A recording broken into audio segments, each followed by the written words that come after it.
Assim, conclama a todos que fechem os olhos, aqueles que se sentirem à vontade, e mentalizando Cristo em nome da Virgem Santíssima, rogando a Deus Pai que nos conceda as bênçãos desta noite na execução deste trabalho, que é relevante para o nosso processo de evolução moral e espiritual. É através do amai-vos e do instruir que vamos, assim, poder consolidar esta nossa caminhada para voltarmos para Deus com a brancura a qual fomos criados por Ele. Que Deus nos abençoe e, a partir deste momento, passo a palavra ao nosso irmão Evaristo. Boa noite a todos vocês. Com muito prazer que estamos aqui. Eu sou militante aqui da Sociedade Brasileira e com muita alegria que eu estou aqui com vocês nessa noite para fazer uma reflexão sobre esse tema tão instigador, um tema tão abrangente, né? Meu irmão, uma mensagem do Espírito Verdade. Mas, fazendo uma reflexão, né, de uma página que eu tirei aqui do Livro da Esperança, de Chico Xavier, ele começa: mas aquele Consolador, o Santo Espírito que meu Pai enviará em meu nome, esse vos ensinará todas as coisas e vos lembrar tudo quanto vos tenho dito. Isso está registrado em João, capítulo 14, 26. Aí ele vai mais adiante: espíritas, amai-vos, este é o primeiro ensino. Instruir-vos, este é o segundo. Está registrado no capítulo 6, no item 5 do Evangelho segundo o Espiritismo. Eu solicito a Jesus que nos ampare, nos dê tranquilidade, para que possamos ter uma boa reflexão nesta noite. Então, o capítulo 6, a qual se refere essa página que eu acabei de ler, fala do advento do Espírito Verdade. E o item 5 é justamente isso. Espírita, amai-vos, este é o primeiro ensinamento. Instruir-vos, este é o segundo.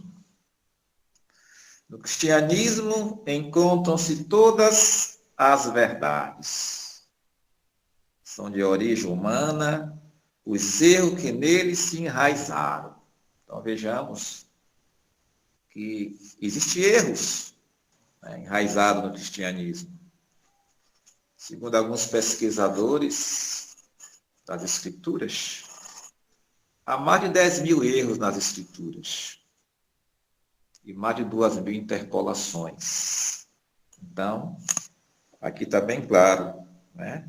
Os erros que neles se enraizaram é de origem humana, né? Foram colocados cada qual segundo os interesses das pessoas.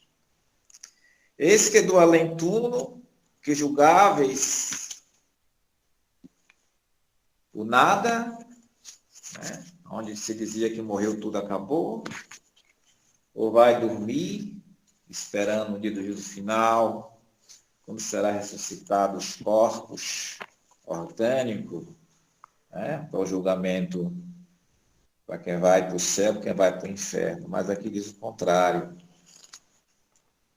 Eis que do além-túmulo, que julgáveis o nada, vós vos clamo. Irmãos, nada perece. Jesus Cristo é o vencedor do mal. Sede os vencedores da impiedade. Espírito de Verdade, Paris, 1860.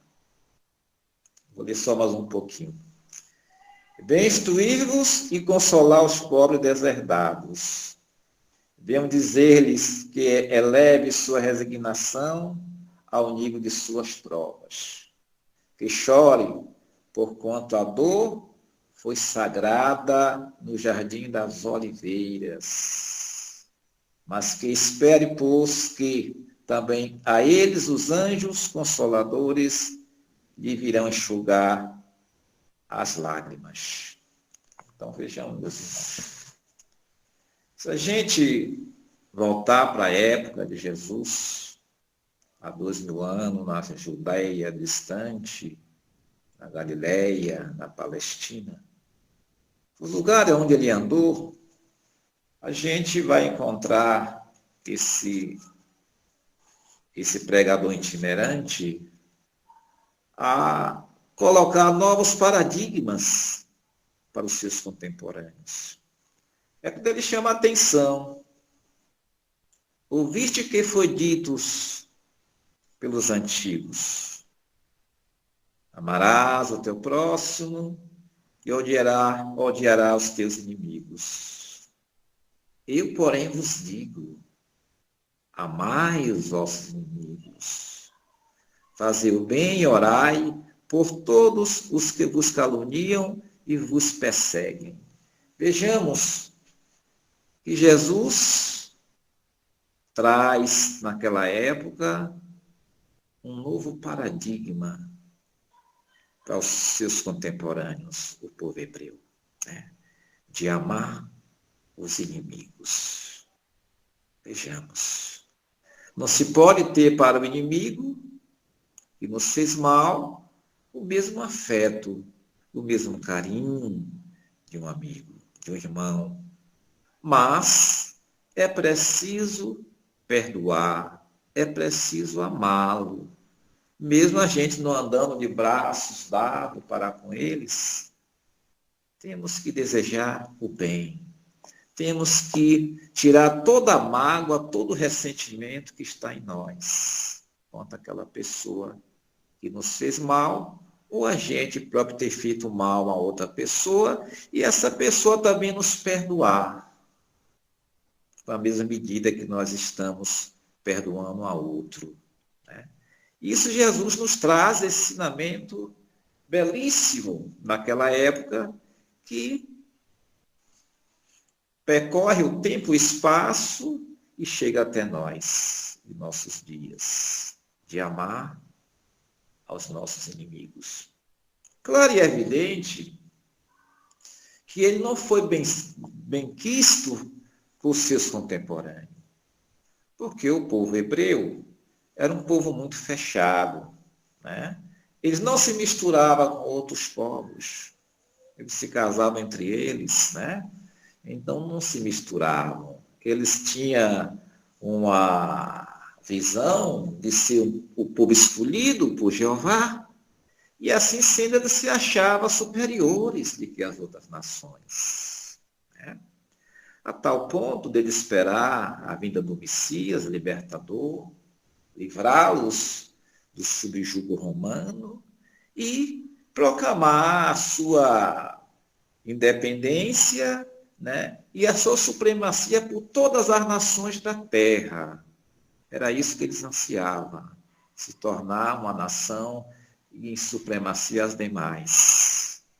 Mas não aconteceu como eles esperavam. Não veio Jesus, não veio o Messias guerreiro.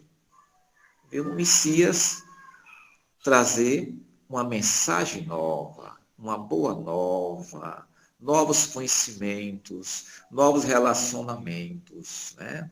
Veio trazer um Deus amoroso, um Deus justo, um Deus que nos perdoa, né? Que ama todos os seus filhos por iguais, sem preconceito, né? Sem parcialidade.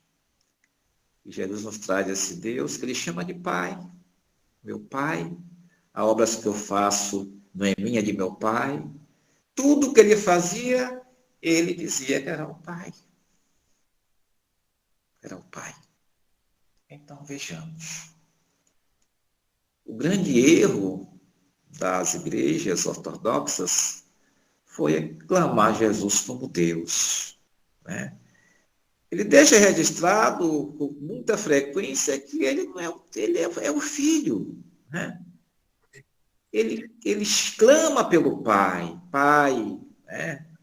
Perdoa-lhes que eles não sabem o que fazem, né? Pai, e outras tantas vezes que ele clama esse Pai, mas mesmo assim tronaram ele como Deus, Deus Pai, Deus Filho, Deus Espírito. E o amor que Jesus veio trazer à Terra naqueles dias, a um preço de sacrifício, né? A um preço de sacrifício, perdeu a sua essência quando teve a fusão do seu evangelho com o Império Romano. E aí perdeu toda aquela essência do evangelho. A igreja se tornou-se materialista, né? Jogou de lado os ensinamentos de Jesus, a essência de Jesus, os ensinamentos, e passou a cultuar mais o Velho Testamento. Lá do Velho Testamento, inclusive as próprias religiões de hoje cultuam muito o Velho Testamento, de que o próprio Evangelho.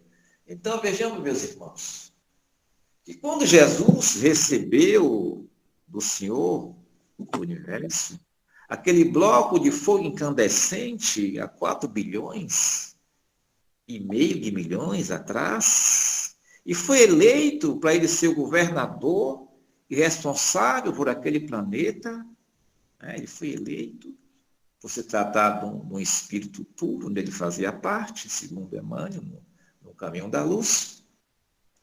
Ele se dedicou de corpo e alma, com todo o amor, durante todos esses bilhões de anos, com a sua equipe de engenheiros siderais, para tornar esse planeta um planeta que um dia tivesse vidas, desde vidas microscópicas a vidas humanas. Isso foi com muito amor, um ardoroso amor, por toda a vida esse ser se dedicou a esse planeta. Vejamos a responsabilidade desse espírito, né?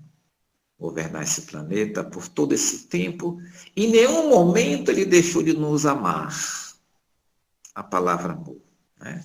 Essa palavra amor, que os poetas e os filósofos desfilam tantas coisas belas, como diz assim: Deus, o amor é de essência divina. O ato de Deus é todo amor. O ato da criação é um ato amoroso, de sistemas, de constelações, de galáxias e mais galáxias. Tudo é ação de amor. E vejamos que maravilha é o universo. Cada dia os astrônomos ficam mais assombrados com as maravilhas das galáxias que eles vão descobrindo dia após dia. E o que é isto? É ação amorosa, é obra amorosa. E Deus não trabalha sozinho, nós sabemos disso. Deus tem os seus prepostos, né? Deus tem os seus prepostos. O amor é o remédio para todos os males. Todos os males. Chave para todas as portas. Fórmula para todas as questões. E tem mais frase que envolve o amor que nos deixa maravilhados. O amor resume toda a doutrina de Jesus, porque é o sentimento por excelência. Ele fez da sua doutrina sua base no amor. Em nenhum momento Jesus deixou de amar. Em nenhum momento Jesus deixou de atender uma pessoa, né? De dar uma palavra amiga, de aliviar uma dor. De levar as pessoas como filho do Pai, misericordioso, ser perfeito, como perfeito é meu Pai que estás no céu. Olha que referência ele dá para cada um de nós. Para sermos perfeito, como o Pai que está no céu perfeito. Amor é servir. Não se deixa possuir, pois o amor basta-se a si mesmo. Então vejamos. As pessoas amorosas são as pessoas que desapegadas de tudo. Quando perguntaram, mestre, onde mora? É que ele responde. Vide e vê. As águias dos céus têm seus ninhos, as raposas têm seus covis, mas o filho do homem não tem onde reclinar a cabeça. Essas pessoas que têm um amor dentro de si, que quer doar para as demais pessoas através do exemplo. Se pudesse atribuir alguma força à realização do milagre, essa força haveria de ser o amor. João nos diz o amor, que Deus é amor. A gente sabe que Deus é infinitamente perfeito em todas as coisas. Amor é apenas um dos seus atributos. Ele diz, Deus é amor. E como centelhas divinas que nós somos, e a centelha divina, que é o Todo-Poderoso, a centelha maior, perfeito, e nós apenas uma centelhinha vindo dele, ele colocou em cada um de nós essa centelha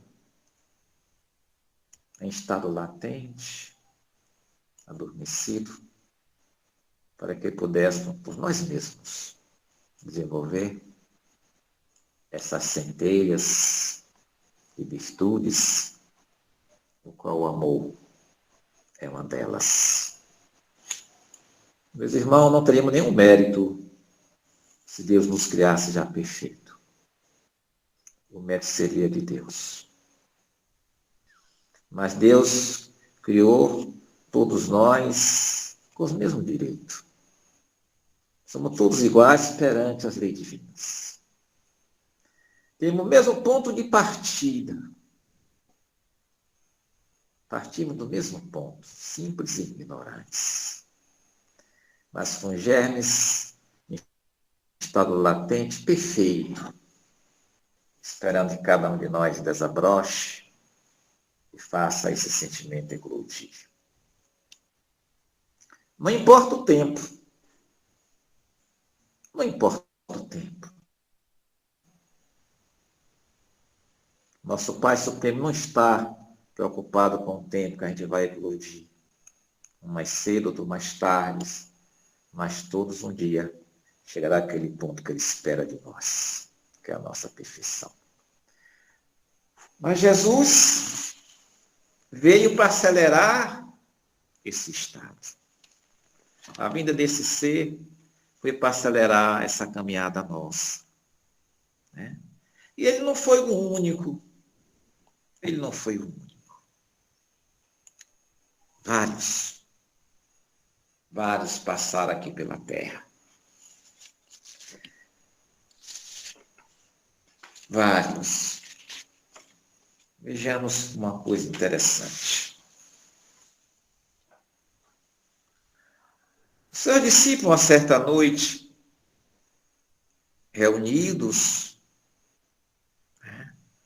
perguntavam sobre a questão da evolução do ser humano. Porque a gente esquece. Porque a gente esquece dos nossos compromissos espirituais. Por quê?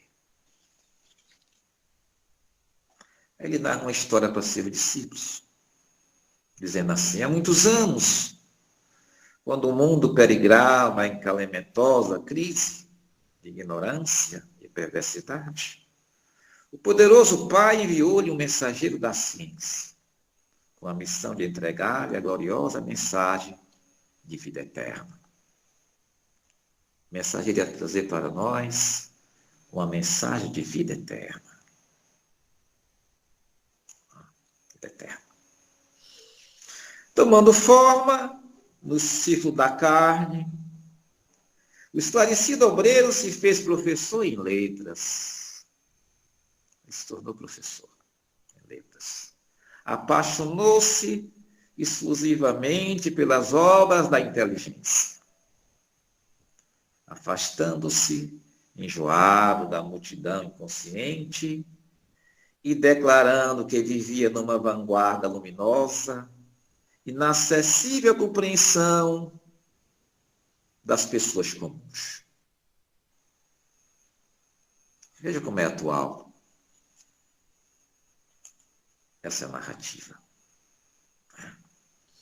Não é isso que acontece. As pessoas vêm com a missão de auxiliar outras pessoas e chega aqui, sai pela tangente. Não assume o compromisso do auxílio da instrução, como um colega meu aí leu no Minuto de Sabedoria. A instrução pelos livros. A instrução pela experiência de um para com o outro. A instrução de analisar uma árvore, analisar uma flor, analisar a formiga trabalhando, a sociedade, como elas são, analisando a natureza que nos envolve. Tudo isso é instrução. Não só a instrução acadêmica, a instrução, mas a construção da observação. A gente vai aprendendo. Observando sou incapaz de atender ao compromisso assumido, o Senhor compassivo providencia a viagem, o outro portador da ciência, que decorrido algum tempo se transformou em médico admirado. O Senhor manda outro. Ele se torna um médico admirado. O novo arauto da providência passou a atender tão somente enfermos importantes, habilitados à concessão de grandes recompensas. Um médico que teria que ter um amor pela sua ciência e atender todas as pessoas. Afinal de contas, ele veio para isso.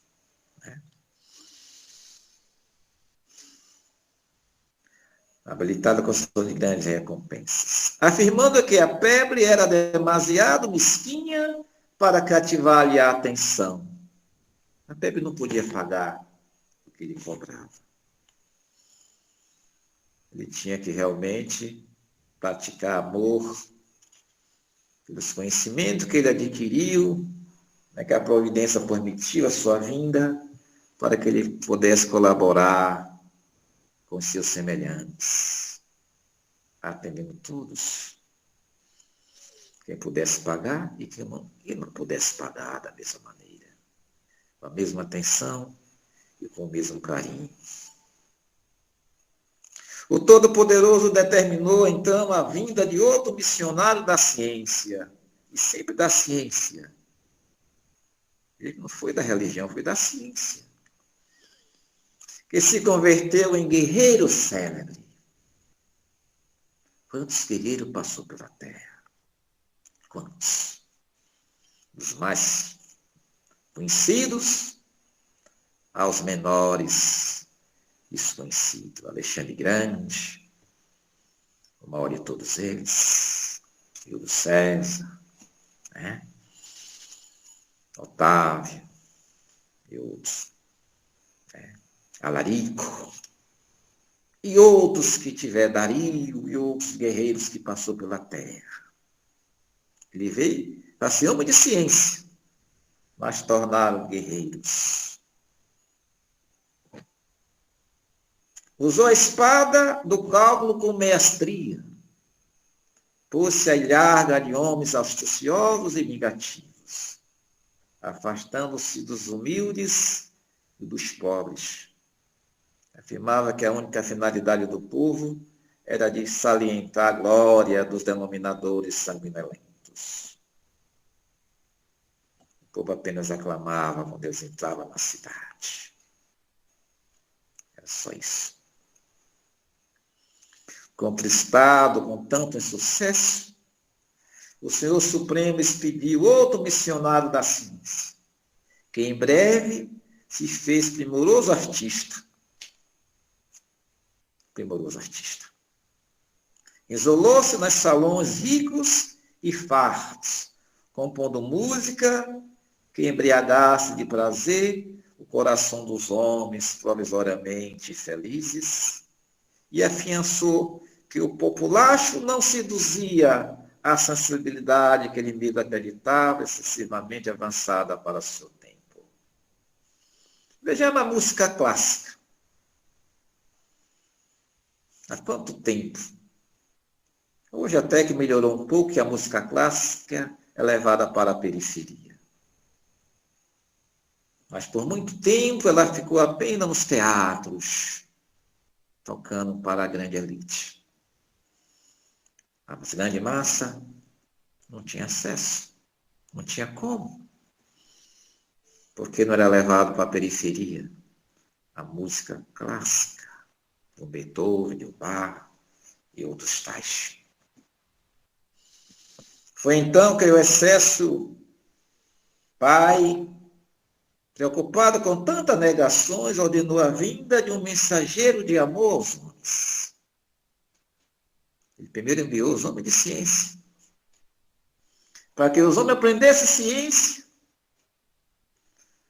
né? Se instruíssem nas letras, nas artes, nas ciências exatas, na filosofia, na astronomia. Mas alguns deles apenas levaram para o lado do uso próprio das suas famas, e poucos deles conseguiu atingir a massas. Tivemos vários que conseguiu atrair a massas, tiveram vários, mas já bem perto da nossa era. Né? Aí ele manda os mensageiros do amor. Cada continente ele manda esses mensageiros. Manda para Pérsia, Zoroastro, ensinar o povo persa, elevar seu pensamento à verticalidade e, na horizontalidade, amar uns aos outros. Na horizontal, a vida do cotidiano, trabalhar, estudar, se instruir, solidariedade, convivência com o outro, respeito mútuo. E na vertical, buscar o divino, o sagrado, da nossa evolução espiritual. Esse outro enviado enxergou todos os quadros da terra. O mensageiro do amor. A visão dele é diferente. Ele era um ser amoroso. É um claro e evidente que seu olhar é diferenciado. Com imensa piedade, ele se compadeceu de todos eles. Compreendeu-se do professor, compadeceu-se do professor, do médico, do guerreiro e do artista. Tanto quanto se comoveu ante a desventura e a selvageria da multidão. A multidão era selvagem. E decidido trabalhar em nome de Deus, transformou-se num servo diligente de todos. Passou a agir em benefício geral, identificando com o povo a quem viera servir. Ele veio servir, não veio ser servido. É o que Jesus fez, veio servir. Sabia desculpar infinitamente e repetir 1000 vezes o mesmo esforço ou a mesma lição. Ele não cansava de repetir a mesma coisa. Igual João Batista, no 200 quilômetros à beira do Rio Jordão, anunciando: arrependei-vos que o reino dos céus está próximo. Arrependei-vos que o reino dos céus está próximo. Raça de víboras, quem vos ensinou a fugir da ira vindoura? E assim ele clamava incessantemente, o João Batista. Se humilhado ou perseguido, buscava compreender na ofensa um desafio benéfico. A sua capacidade de dar os braços na ação regeneradora para testemunhar reconhecimento, a confiança do Pai que o enviara. Mesmo maltratado, ele não perdia as estribeiras. Ele não perdia a sua tranquilidade. E não perdia a vontade de amar aquelas pessoas rudes, ignorantes, violentas.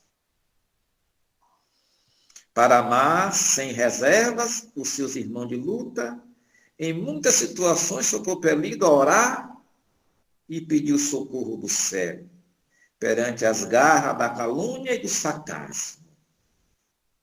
Vejamos Jesus. Quantas vezes o mestre subia ao monte sozinho para orar, para se fortalecer, para enfrentar aquela turba que queria o liquidar.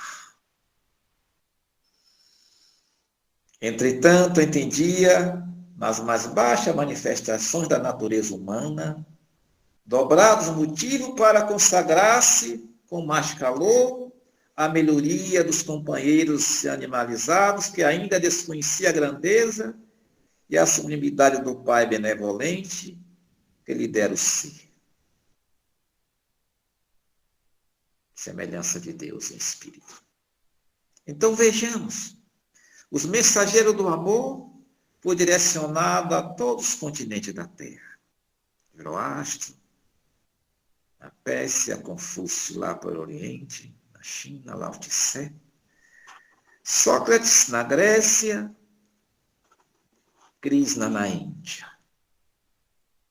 Há quase 5.000 anos atrás, Krishna. Buda, também na Índia, contemporâneo de Pitágoras, de Tales de Mileto, 600 anos antes de Cristo. Trimegisto no Egito. Ele foi espalhando esses mensageiros de amor por todos esses continentes, para a gente despertar o germe de amor que está dentro de cada um de nós. E muitas vezes nós matamos essas pessoas por não aceitar as suas orientações, as suas verdades, que vinham de choque contra nós. Fazendo-se o último de todos, desprezado pelos homens, que conseguiu acender a luz da fé renovadora e da bondade pura no coração das criaturas terrestres, elevando-as ao mais alto nível em plena vitória da divina missão de fora que for investido. Vejamos. Tudo isso é uma preparação para a vinda do maior. Jesus. Ele se encaixa aqui. Houve a ligeira pausa da palavra do doce e do Messias. E concluiu ele, com expressivo acento na voz. Cultura e santificação representam forças da glória espiritual. Cultura, instrução, a instrução com amor. Não cria arma de guerra. Não extermina ninguém. Não cria metralhadoras. Não cria bomba atômica. Não cria arma química. Essas coisas são criadas com instrução sem amor. Que o cientista amoroso, instruído, ele canaliza a sua descoberta para benefício da humanidade e não para a destruição. É por isso que o amor tem que vir primeiro de que a instrução. Amai-vos, instruí-vos. Cultura e santificação representam forças inseparáveis da glória espiritual. A sabedoria e o amor são duas asas dos anjos que alcançaram o trono divino. Mas, em toda parte, quem ama segue à frente daquele que simplesmente sabe. Olha que interessante. A sabedoria e o amor são duas asas dos anjos que alcançaram o trono divino. Mas, em toda parte, quem ama segue à frente daquele que simplesmente sabe. Jesus. Francisco Cândido Xavier, no livro Nosso Lar. Jesus no Lar. Linéio Lúcio, o Espírito. Então, meus irmãos, Jesus, percebendo que estava chegando os seus dias de voltar para a espiritualidade, ele comemora a sua Páscoa numa quinta-feira. E, de repente, ele cinge uma toalha na cintura e começa a lavar os pés dos seus discípulos. Humildade. Começa lavando os pés de mão, com carinho. E Pedro acha aquilo humilhante. Simão Bajonas. Mestre, de maneira nenhuma vou deixar o Senhor lavar meus pés. Fala, Pedro, se eu não lavasse teus pés, tu não está comigo. Aí ele recua. Não, Senhor. Não só os pés, mas pode lavar todo o corpo. Não basta os pés. Então vejamos. Naquele dia, ele anuncia a seus discípulos: um novo mandamento eu vos dou.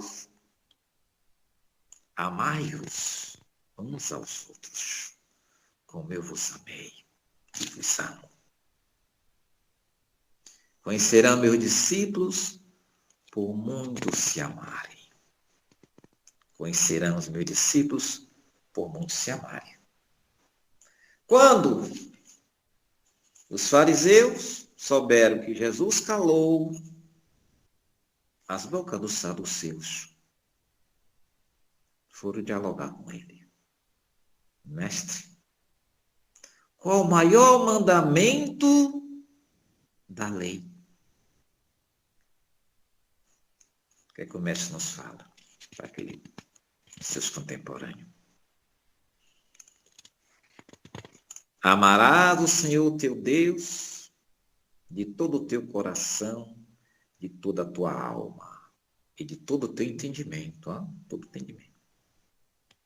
Esse é o primeiro e o maior. E o segundo, igual a este, amar o próximo como a si mesmo. Esse é o segundo. Toda a lei e os profetas estão submetidos a esses mandamentos. Toda a lei e os profetas. Jesus faz uma síntese de todas as escrituras da terra em 2 mandamentos. E aí, 18 séculos passa, ele sabia que o seu ensinamento seria deturpado. Uma boa nova de amor entre as pessoas, fazer com que os homens se reconhecessem como irmãos, filho do mesmo pai, se solidaram um com o outro nas necessidades, nos sofrimentos, nas alegrias, em todos os momentos da vida, um ajudando o outro mutuamente, na alimentação, na educação, na instrução, vida de usufruto, que nada levaremos daqui, tudo fica aqui. Mas ele fala o seguinte: não vos deixarei órfãos. Deixa eu ler aqui em João. Não vos deixarei órfãos. né? Rogarei ao Pai, e o Pai vos enviará em meu nome um outro Consolador. Olha que interessante. Jesus tinha um dilema. Sim, sim, não, não. O que passar disso vem do maligno.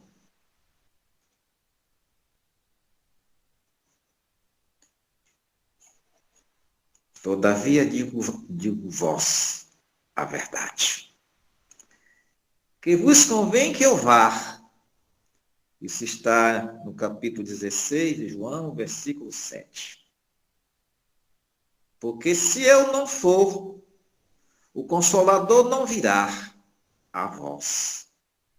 Mas se eu for, enviá-lo-ei. O português aqui está muito claro.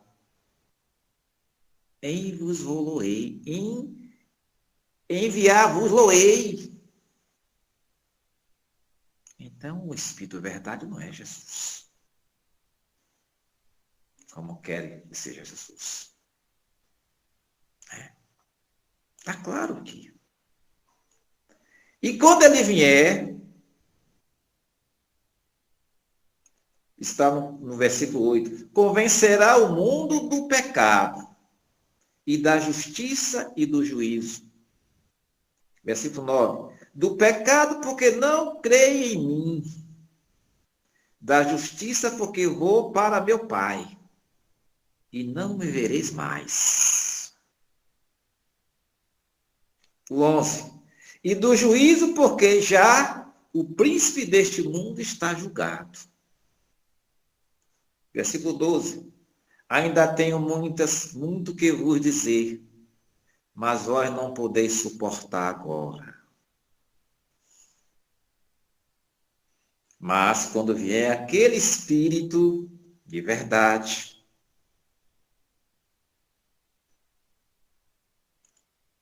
ele vos guiará em toda a verdade, porque não falará de si mesmo, mas dirá tudo o que tiver ouvido e vos anunciará que há de vir. Ele me glorificará, olha que interessante. Ele me glorificará, porque há de receber do que é meu e vou-lo-á de anunciar. Meus irmãos,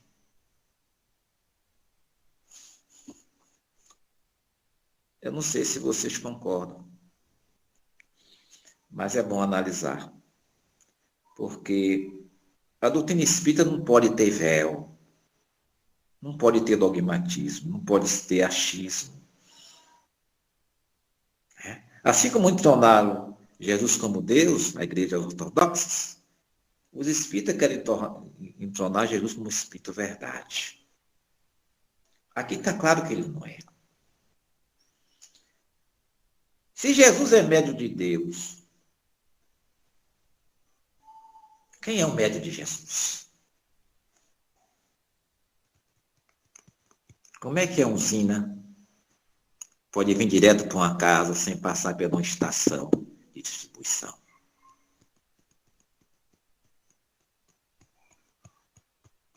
A usina da energia sai de lá da usina, passa pela estação para depois vir para a nossa casa.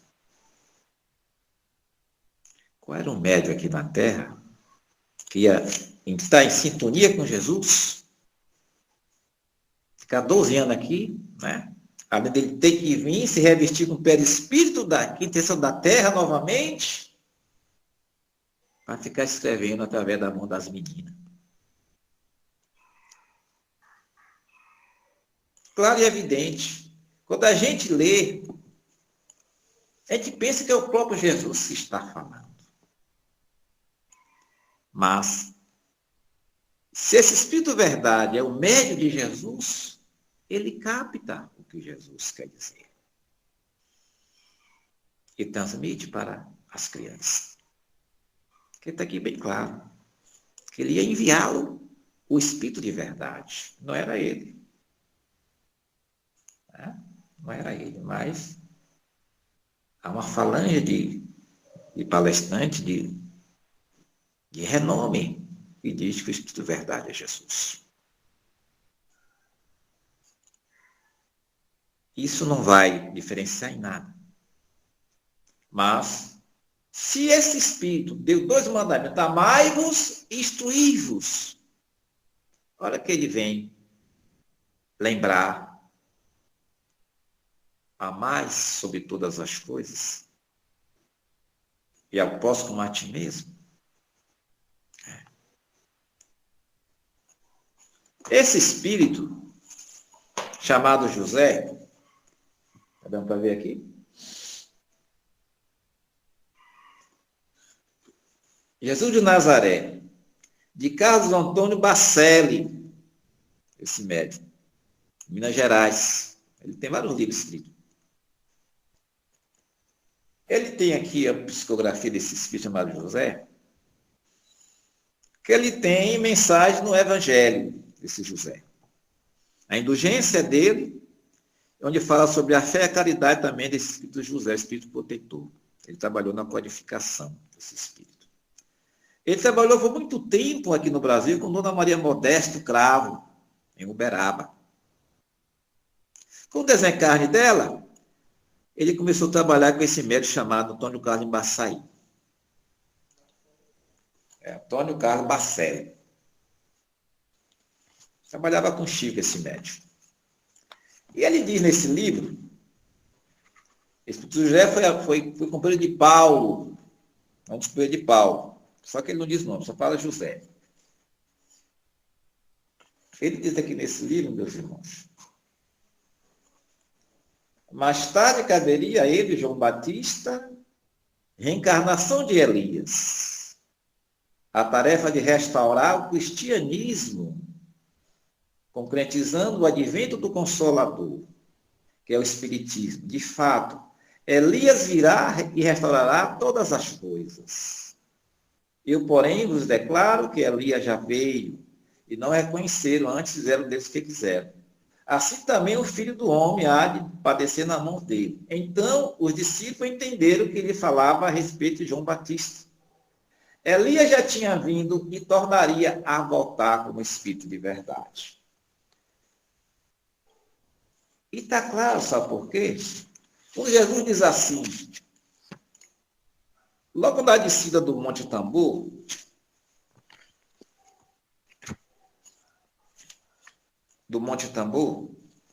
eu vou ler rápido aqui, meus irmãos, para concluir o fechamento.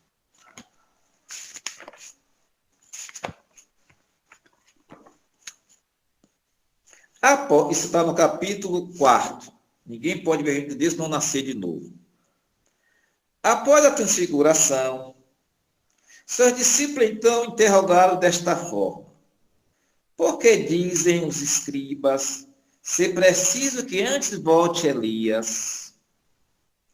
Ele faz a pergunta a Jesus. Veja que Jesus responde com uma outra pergunta, com a outra profecia. Jesus não responde imediato essa pergunta dele. Ele faz olha que Jesus responde. Jesus respondeu: é verdade que Elias há de vir. Há de vir está no futuro. Há de vir e restabelecer todas as coisas. Aqui teria que ter um ponto e não a vírgula.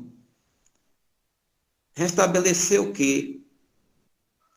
O cristianismo já é de vivo. Restabelecer todas as coisas. Agora ele responde a pergunta dos discípulos.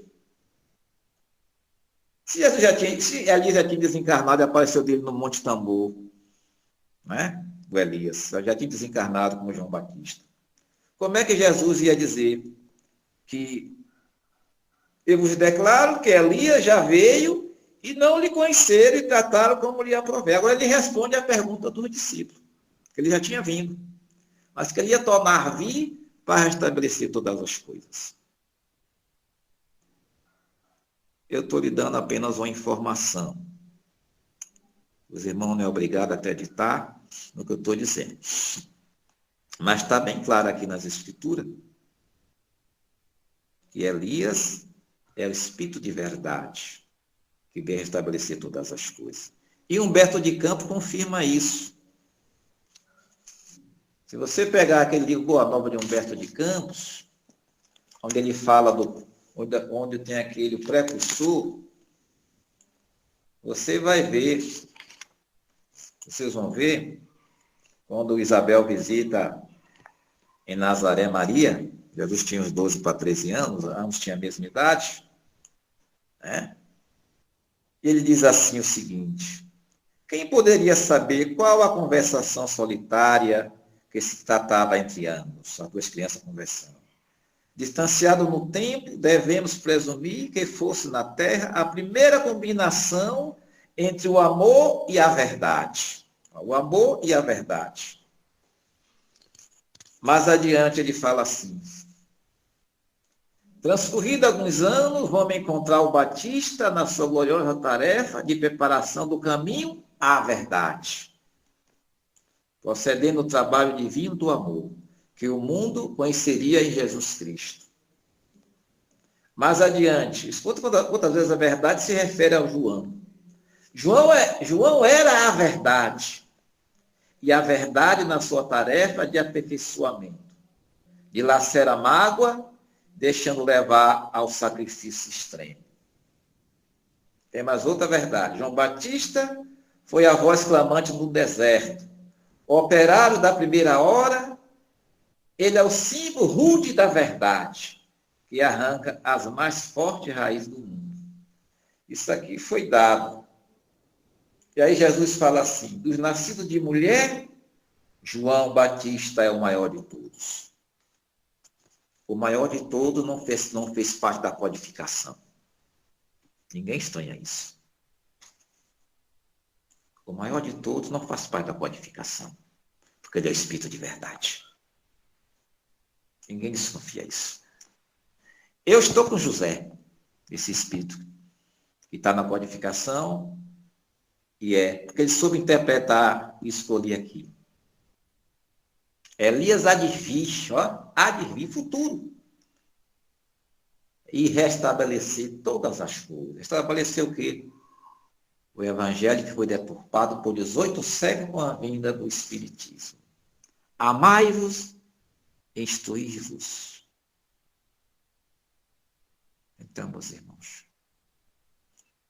quando um ministro de um presidente vai para o exterior, e o presidente não vai, ele vai representando o presidente.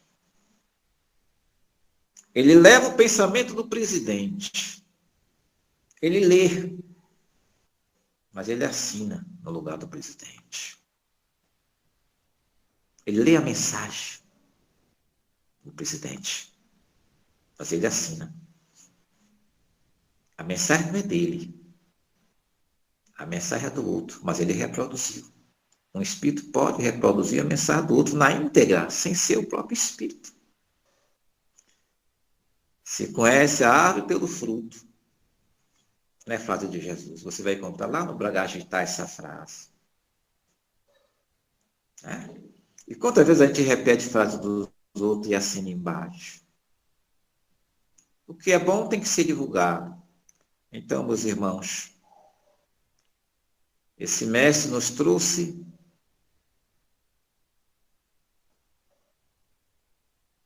ensinamentos para aprendermos a amar. E a terra só será feliz para a gente praticar o ensinamento de Jesus de amor em toda a sua essência. É como ali o camarada dos enviados. É símbolo nosso. Quantas vezes fizemos isso?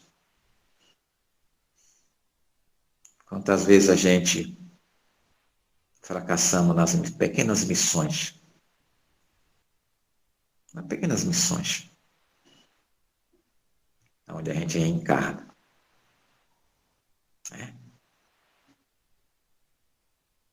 É como dois anciãos vindo, de repente se depara com uma criança que foi abandonada.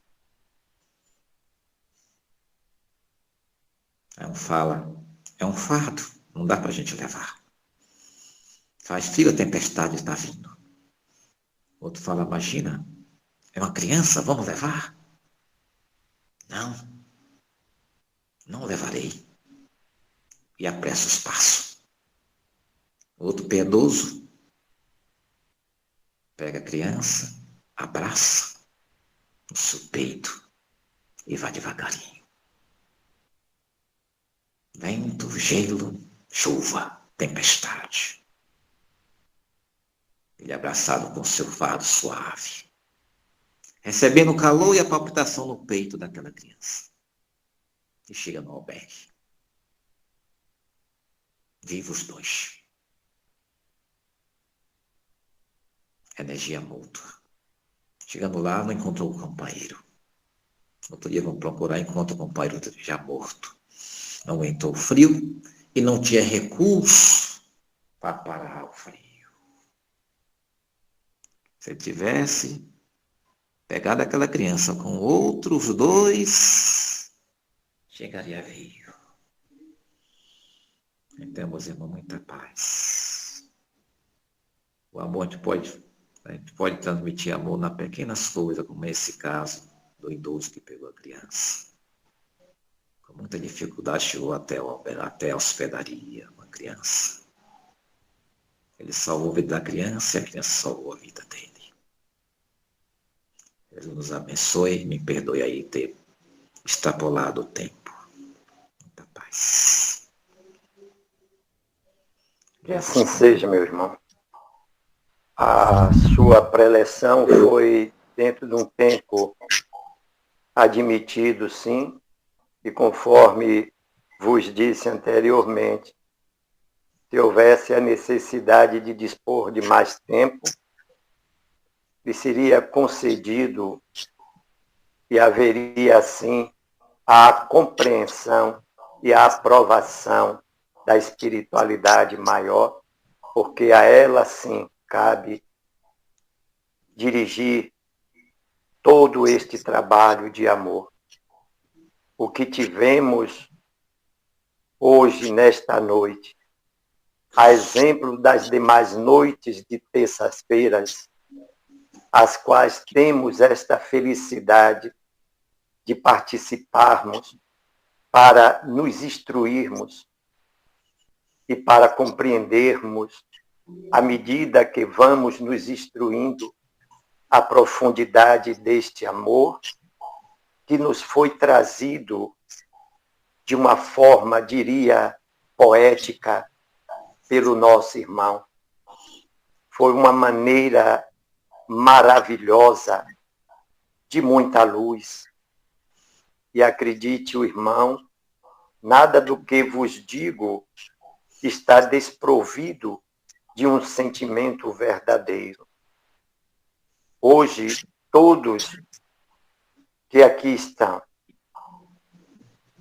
e que buscam com a seriedade a compreensão deste belo ensinamento, amar e instruir-se, tem aqui o coração em festa, a consciência vibrante de todas as possibilidades que nos conduz para fazermos melhores e diferentes do que até então temos feito. Esta questão da forma como nos foi colocada, eu diria até que resume-se nesta frase que é palpitante, quando nos diz: quem ama segue à frente daquele que simplesmente sabe. O Evangelho de Jesus, através dos seus mensageiros de luz, ao longo dos séculos tem buscado nos alertar para essa verdade imutável, tanto que o próprio Cristo coloca a caridade como a senha única para a felicidade futura, e assim sendo, qualquer um desprovido da intelectualidade, mas com o coração dotado do verdadeiro amor fraterno, poderá assim aproximar-se de Deus, fazendo aquilo que há de melhor: amar, amar, e amar. Então, que Deus, na sua infinita misericórdia, justiça e amor, conceda a você, meu irmão, como interlocutor desta espiritualidade maior, buscando compartilhar e, nesse compartilhamento, auxiliar aqueles mais retardatários, assim como eu, que, com o coração, repito, em festa, a consciência vibrando das novas possibilidades que começam no aqui e agora, com todos esses starts que o irmão assim deixou nesta noite, este convite a uma reflexão mais profunda naquele processo tão falado e tão pouco praticado da reforma íntima, mas que certamente, com todo esse incentivo que é oriundo do amor de Deus Pai, perpassando por este coração maravilhoso do irmão Evaristo, como de todos que aqui se encontram, nós teremos mais força, coragem e fé para seguirmos a nossa caminhada em busca dessa evolução moral e espiritual que tanto necessitamos, mas que tão pouco ainda fazemos por merecer, mas que chegaremos lá, em nome de Jesus. Olha, se a gente está com o nosso coração em paz, né, a nossa mente tranquila, né, uma frase amorosa, né, às vezes nos envolve em emoção. Né? Quando a gente está com aquele amor imbuído dentro de cada um de nós, né? Como se fosse uma semente já começando a germinar na amorosidade. Quando a gente vê uma frase que envolve palavras amorosas, a gente parece que entra em estado de êxtase, de alegria, e de ver aquele sentimento a se realizar. Né? É como fosse a caridade, né, que alimenta através da ação, do vestuário, da nutrição, da instrução. E aí você fala, caramba, como é bom participar disso. Como é bom você levar um livro a uma criança que leva instruções construtivas. Né? Então, o livro, como o irmão leu aí na livro da sabedoria, é um cabedário de sabedoria que nos pode acalentar os nossos corações. E tem frases que realmente amorosas que levantam o nosso astral. Tem certos livros de cabeceira que, naqueles dias que a gente está, às vezes, assim, melancólico, né? E a gente lê, levanta o ânimo. Você lê uma frase, né, de um livro de Tolstói, As Mulheres em Torno de Jesus, né? Tem certas histórias que, quando a gente lê uma frase, a gente se sente tão emotivo, né, que a gente reage àquela melancolia. Né? Que às vezes a melancolia é uma cobrança interna nossa. Às vezes a gente vai dormir e quando a gente retorna pela manhã, a gente acorda melancólico. O que aconteceu de noite? Muitas vezes a gente teve uma reunião com os nossos guias espirituais e foi pontuado algumas coisas que a gente está sendo pela tangente. Ou que leva um puxão de orelha, ou uma advertência, e a gente retorna um pouco melancólico. E ler aquela frase parece que é uma injeção de ânimo. Né? Uma injeção de ânimo. Isso é amor. Isso é amor. Né? Eu creio sim. Que certas frases, né, embute em nós essa reação amorosa. Né? Jesus tem várias. Né? Jesus tem várias frases. E quando a gente lê, a gente se contamina pela essência de pureza e de realidade que nos leva à ação. À ação. Quando ele diz assim, olhar os livros dos campos, veja como são lindos, nem Salomão se vestiu como um deles. As aves do céu que não acumula, entretanto o Pai sustenta todos os dias, e por que a gente vai ficar preocupado em acumular no celeiro, né, gananciosamente? Está faltando no mercado e o preço subir, a gente está com ele estocado em nossas casas. Então, eu acredito na emoção de uma frase, quando essa frase fala de amor. Às vezes pode acender em nós uma alegria que a gente em algum momento perdeu, ou uma melancolia que às vezes a gente é apaiado quando a gente acorda. Né? É isso aí, meu irmão. É isso aí. O amor egoísta, ele está enraizado na humanidade em nós. Porque o ser humano ainda não entendeu que cada um tem a sua individualidade. O ser humano ainda não entendeu que o outro é livre. E muito embora a gente convivamos com o outro, mas o outro não é posse nossa. Né? Os homicídios que acontecem no nosso dia a dia, de marido que mata ex-mulheres, né? É esse amor egoístico, esse amor possessivo, que pensa que aquela pessoa é objeto dele. É minha. E não é minha. E nem é meu. Somos companheiros de jornada evolutiva. Estamos juntos para crescer. Às vezes, fomos inimigos em outras existências. E voltamos no mesmo lar para a gente se aprender a se reconciliar, a se amar. E se respeitar. Então, infelizmente, o amor egoístico ainda impera ainda sobre a grande parte da humanidade.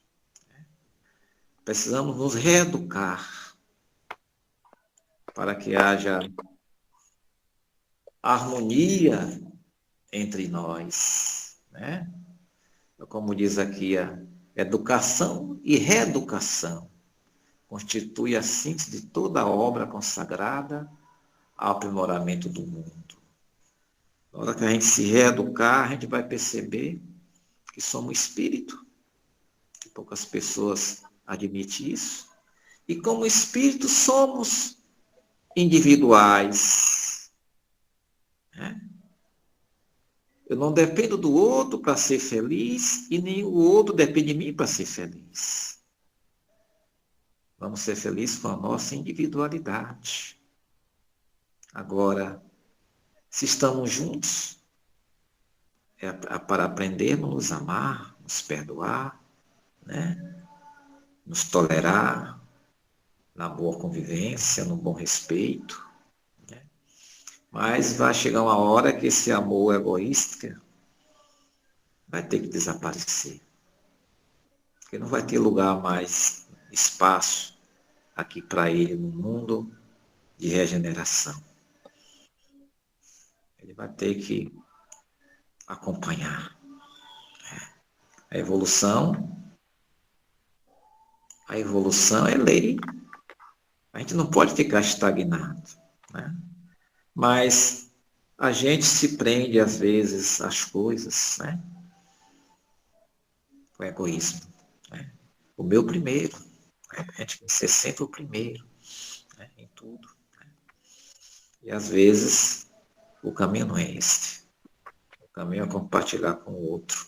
Né? Infelizmente, Fidelis, a gente ainda vive numa sociedade ainda muito egoísta, por isso que o mundo está assim. É um extremo de riqueza de um lado e a maioria em pobreza absoluta, pessoas ainda morando em favelas, em palafitas, pessoas que não têm um teto. Por quê? Por egoísmo do ser humano. É um câncer, como diz o Evangelho, né? É o câncer da humanidade, é o egoísmo e orgulho. E as outras são as suas filhas, né? A vaidade, né? A ganância, né? A corrupção. São filhas do egoísmo e do orgulho. Mas vamos lutar para a gente superar isso. Bem, meus irmãos, fechamos o nosso tempo. Eu observo aqui que não há mais irmãos com a necessidade de perguntar ou de de acrescentar ao tema. Eu vou passar a palavra para o nosso irmão Evaristo, para que ele nos faça a caridade das suas considerações finais e fechando o nosso trabalho em nome do Cristo e do nosso amado Francisco Cândido Xavier, como todos os demais benfeitores da espiritualidade maior, trabalhadores incansáveis desta grande seara do Cristo, que muito tem contribuído para nós, para cada um de nós, dentro da consciência que devemos ter, cada um dentro da sua própria condição, buscando o entendimento das leis divinas, que tão bem é passado para nós através desses irmãos, servindo-se, evidentemente, de irmãos também, né, de irmãos, de espíritos encarnados, de almas que se predispõem para este trabalho de ser, assim, intermediários desta luz que se faz para todos. Que Deus, na sua infinita misericórdia, abençoe a todos os irmãos aqui presentes e os que não puderam participar do estudo desta noite, mas que, evidentemente, essas vibrações de amor chegarão até cada um nos seus lares, contribuindo para o equilíbrio e a paz de todos esses nossos irmãos, ostensivo aos familiares. Muita paz e obrigado pela presença de todos. Uma noite maravilhosa. Uma palavra ao nosso irmão Evaristo. Eu agradeço mais uma vez a todos vocês pela contribuição, pela complementação. Vocês aí, o Antônio contribuiu bastante também, né? Completou muitas coisas que eu não falei, né? Um auxiliando o outro, né? E assim a gente continua a nossa jornada. Eu agradecer a Jesus por mais um dia, né? Por mais uma noite, por mais uma atividade, por mais essa reflexão que fizemos hoje, né? Sobre amai-vos e instruí-vos, né? E pedimos ao nosso Deus Todo-Poderoso que nos abençoe cada um de nós, né? Nos fortalecendo na fé, né? Sendo perseverantes sempre, que dias melhores com certeza virão. Vamos agradecer pela vida, que a vida é dádiva divina. Vamos agradecer pelo pão que a gente ingerimos todos os dias para manter nosso corpo com as forças físicas que obriga o nosso espírito, pela água que ingerimos, que tomamos banho, que lavamos nossas roupas, que molha as plantas, as grandes, por tudo que ela nos fornece. Sem a água a gente passaria muita dificuldade. Agradecer a Deus pelo ar que respiramos, oxigênio que está indo do ar, pelas plantas que nos fornecem oxigênio, absorvendo nossos gases carbônicos para fazer sua fotossíntese, para dar frutos, para a gente consumir e levar para nossas mesas. Agradecer por tudo que Deus criou em benefício nosso. Agradecer pelo universo, pelas galáxias. E tudo isso é nosso, é do nosso espírito. Olha que maravilha. Todo o universo é nosso. Olha que Deus maravilhoso. Espero que simplesmente que a gente cresça, germine, faça fazer essas virtudes que está em cada um de nós brotasse e a gente crescer para Deus. E um dia voltar à terra para ajudar os nossos irmãos que estão na retaguarda. Nós podemos fazer nas pequenas coisas aqui ainda. Podemos ajudar o nosso próximo, que está mais próximo. E ajudar também aqueles que estão distantes, quando está em nossa presença, em oportunidade. Temos que estar vigilantes. Obrigado, Senhor, por ter nos ensinado a orar. Pai nosso, que estás nos céus, santificado seja o vosso nome, diminui o vosso reino, seja feita a vossa vontade, assim na terra como nos céus. O pão nosso de cada dia dá-nos hoje. Perdoai as nossas ofensas e assim perdoarmos aos nossos devedores. Não nos deixe cair em tentações, mas livra-nos, Senhor, de todo mal. Porque vosso é o reino, o poder, a glória para sempre. Muita paz, meus irmãos. E tenhamos uma boa noite de sono. Aprendi muito nessa noite.